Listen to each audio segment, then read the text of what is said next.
Halo sahabatnya, salam hebat luar biasa. Selamat datang di channel Komisi Bisa, anak Indonesia pasti bisa. Nah teman-teman, hari ini kita membahas tentang filosofi catur untuk kemajuan bisnis kita. Oke, setelah yang satu ini.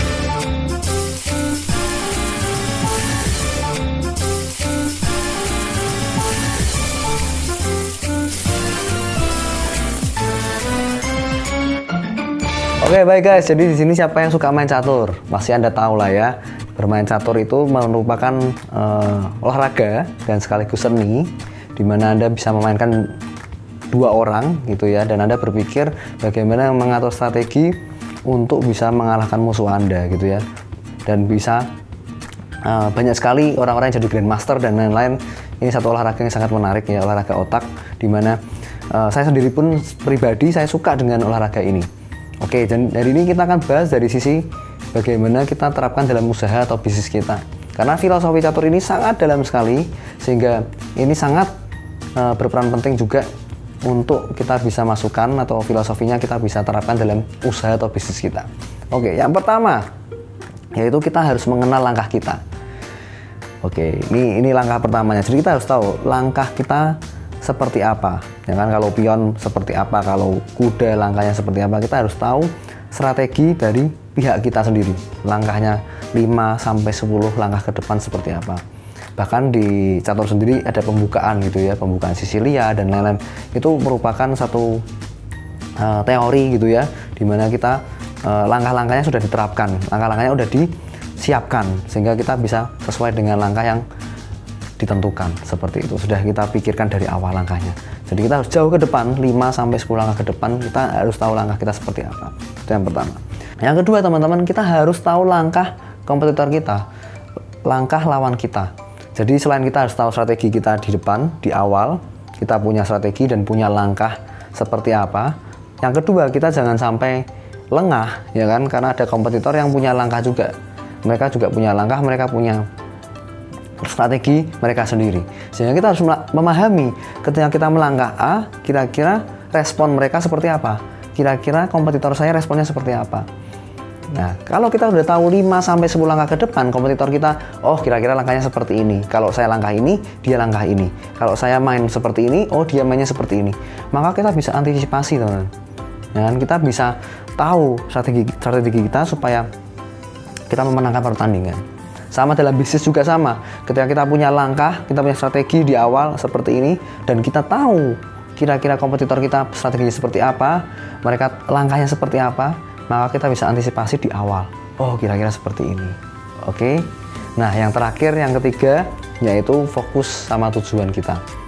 Fokus, kalau di catur kita fokusnya untuk checkmate, untuk skakmat. Ya, untuk membuat rajanya itu tidak bisa bergerak, skakmat. Dalam bisnis juga sama.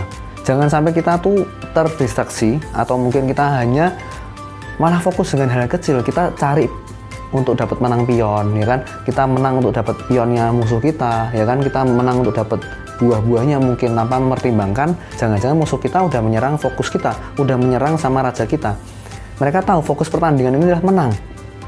Ya kan, mereka fokus pertandingan mereka adalah menang. Sama, kita juga harus punya fokus pertandingan kita adalah memenangkan pertandingan, memenangkan satu bisnis, memenangkan satu usaha. Kita harus mengerti, berarti kita jangan fokus sama hal-hal yang mungkin hal kecil yang mungkin diremehin orang lah, ya kan, hal kecil mungkin yang kompetitor kita nggak senang sama kita, lalu kita dibikin seperti ini, seperti itulah. Kita nggak usah fokus sama hal yang seperti itu, tapi kita fokus sama, oke, bisnis saya seperti ini, tujuannya ini. Ya kan, saya ingin menang dalam bisnis saya, jadi saya nggak perlu pikirin tanda kutip hal-hal yang mengganggu, ya, hal-hal kecil yang mengganggu diri saya, sehingga saya hanya berfokus pikir strategi saya, dan saya tahu kompetitor saya melangkah seperti ini, saya punya antisipasinya, ya kan, dan saya akan fokus dengan tujuan saya akan fokus terus dengan tujuan saya. Nah, seperti itu teman-teman. Jadi dari filosofi catur ini kita bisa memahami, ya kan, setiap langkah yang kita ambil mungkin kompetitor kita pasti akan merespon juga. Nah, kita harus tahu langkah ke depannya 2-5 ke depan, bahkan kalau perlu 15 langkah ke depan, dan kita juga bisa membayangkan 15 langkah ke depan kompetitor kita atau musuh kita. Nah, ketika kita bisa bermain seperti ini teman-teman, kita adu strategi, pasti ada yang menang dan kalah. Dan satu hal lagi, dalam usaha juga pasti ada yang menang, ada yang kalah.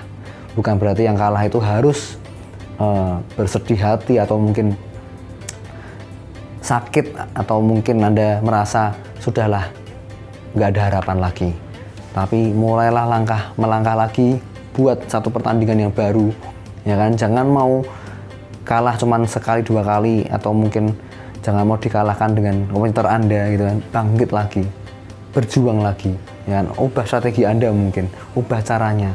Ya, Anda harus tahu mungkin kenapa Anda bisa gagal, karena Anda cuma ambil langkah atau berpikir 2-3 langkah. Sedangkan kompetitor kita berpikir sudah sampai 15 langkah. Otomatis kita akan ketinggalan. Tapi kalau kita berpikir sudah 15 langkah ke depan dan kompetitor kita bingung gitu ya, ini kok udah tahu ya langkah saya ya, mereka kok bisa seperti ini strateginya dan lain-lain. Nah, itu satu hal yang sangat bagus. Dan kalau menang pun Anda jangan sombong gitu kan, karena suatu saat kompetitor kita juga belajar, mereka pun mengerti, memahami bahwa strategi kita seperti ini. Mereka mempelajari terus, mereka mengerti dan mempelajari terus, akhirnya kita bisa dikalahkan oleh mereka.